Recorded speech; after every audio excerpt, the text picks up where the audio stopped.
Hello everyone, welcome back to my computer network basics. Now we're going to talk about IPv6 and accessless. What are IPv6 addresses? IPv6 is the next generation of internet protocol developed to overcome IPv4 limitation like address exhaustion, uses 128-bit addressing for virtually unlimited IPs, support modern networks demands, IoT, mobile, etc. Example of what IPv6 looks like is with letters with numbers. What are IPv6 addresses? IPv4 has a limited pool of 4.3 billion addresses. IPv6 eliminates the need for NAT, network address translation, provides improved security and simplified network configuration, essential for supporting future internet growth and devices. IPv6 address formatting.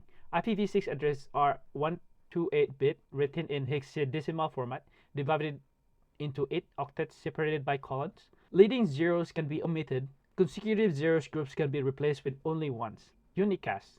IPv6 address types.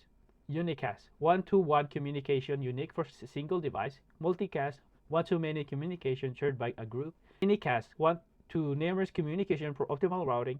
Broadcast is replaced by multicast in IPv6.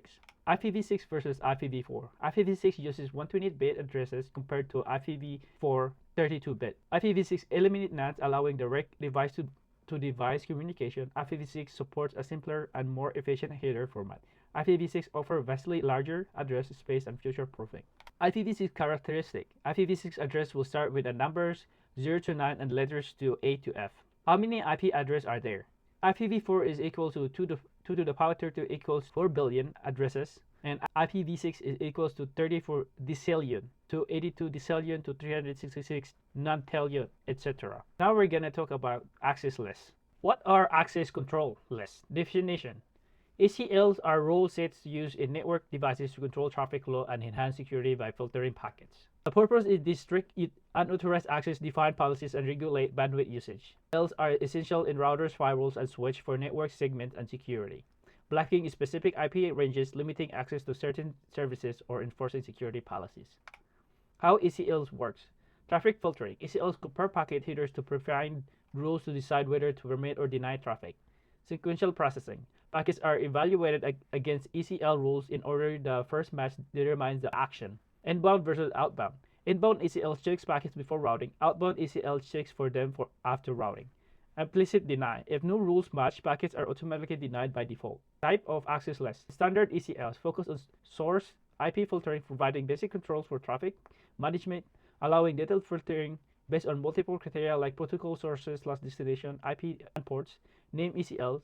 Use descriptive names for easier management and organization compared to numbered ACLs. Enable temporary or schedule-based access controls for flexibility and automation. Inbound ACLs blocking. As you can see, it blocks the data from getting in. Outbound ACLs blocking.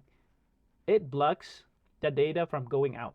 Inbound ACL blocking. ACL syntax standard examples use like access list 10 permit 192.168.1.0 0.0.0.255 to allow specific subnet. Filter HTTP traffic command like access list 101 permit TCP any AQ80. Application. Attach ACL to interface using commands like IP access group 101 in enforce rule.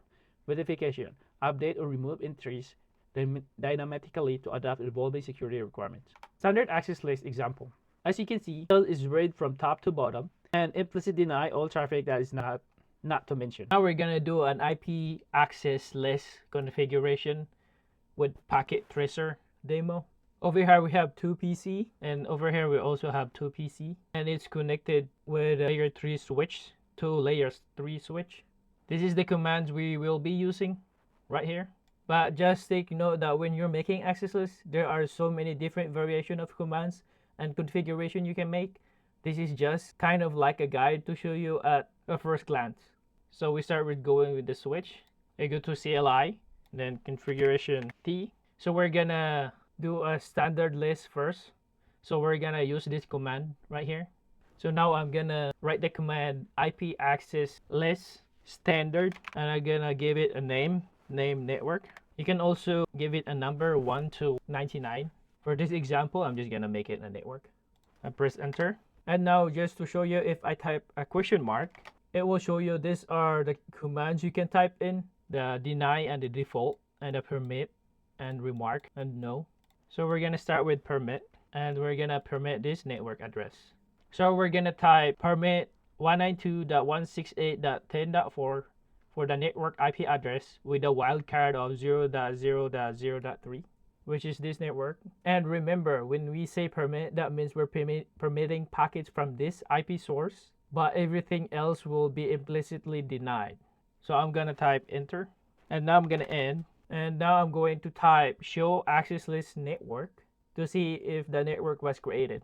And there it is right here. The permit 192.168.10.4 is created. Now that I verified we have made this access list, I need to configure it in this interface. In this interface right here. So now we're gonna configure terminal. And now I'm gonna type interface fast Ethernet 0/3, which is this interface right here, and enter. Now to add this access list on the interface, I'm going to type IP access group network. Now that I type in IP access group network, I either type in or out. For this example, I'm going to type in out, enter. And by typing out, I'm essentially saying that we're going to filter traffic leaving this interface, meaning any other IP will be black. So now just to test it out, close this. So I'm gonna show you I'm in PC0, and I'm gonna try to ping PC3 right here. As you can see, it is having a reply. It's getting data. Now we're gonna try it in PC1, and we're gonna ping 192.168.20.6. And this is what we wanna see. The host is unreachable. That means our access list is working. So we did not permit this IP address to go out. So that's why the destination of host is unreachable. Again, what we did is we permitted this to go out into the network. Now I'm going back to the switch and configure terminal. Go back to the access list, enter. Now I'm gonna allow this network, the network 192.168.10.0. Click enter. Now I'm gonna try to ping 192.168.20.6 one more time. And as you can see, it is working because we did give 192.168.10.0 a permit that it can go out. And that is how standard access list works. You use it to block or allow IP addresses to flow through the network. Now I'm gonna show you how to make an extended one. And we go back to switch 0 and configure terminal. Now I'm gonna type in IP access list extended network. I'm gonna type in network X for network extended. First we did permitted, now we're gonna deny something. So deny, and I type in question mark. As you can see, this is all the configuration that we can write and protocols you can allow or deny. HER, GRP, ESP, GRA, ISMP, IP, OSPF, TCP, UDP. For this one, I'm gonna do OSPF. And for this one, I'm gonna deny in OSPF traffic. That's why I added 192.168.0 and then the wildcard mask, and click enter. I'm gonna type in the same command to see why it says incomplete command or what we are missing, and we add a question mark, space question mark, and so just put any at the end. Enter it again. So now I'm gonna end here. So now I'm going to this interface, figure terminal, interface fat 0/2, enter. For this one, I'm going to type in IP access, dash group network in. No OSPF traffic will be coming into this network. So I'm going to enter that. So I'm gonna type in, and then I'm just gonna type in show run. And right here is the access list that we've configured so far. And so now I'm going to PC1, and we're going to ping this network again. And as you can see, because we denied the OSPF, the ping destination of the host is unreachable. And that is good. It means the ACL is blocking traffic. And now I'm going back to the extended network.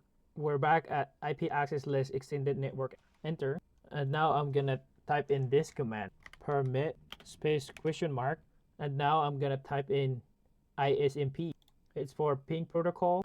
I'm gonna type in permit ISMP, enter, and go back to PC1, and we're gonna try to pinging this network again. And boom, again, the ping worked. As you can see, ISP is for ping traffic, not OSPF traffic. That is why the ping is able to work. OSPF are still being blocked. And that right there, how you configure accessless. They are used daily in the computer network world. They are very important to understand. There are so many different ways to allow or block traffic, and the more you work at it, it's easier it will become. And that is it for today. Thank you for watching. Today we went over IPv6 and accessless, two very important aspects of computer networking. Thanks again, and I hope you learned something new, and I'll see you in the next video.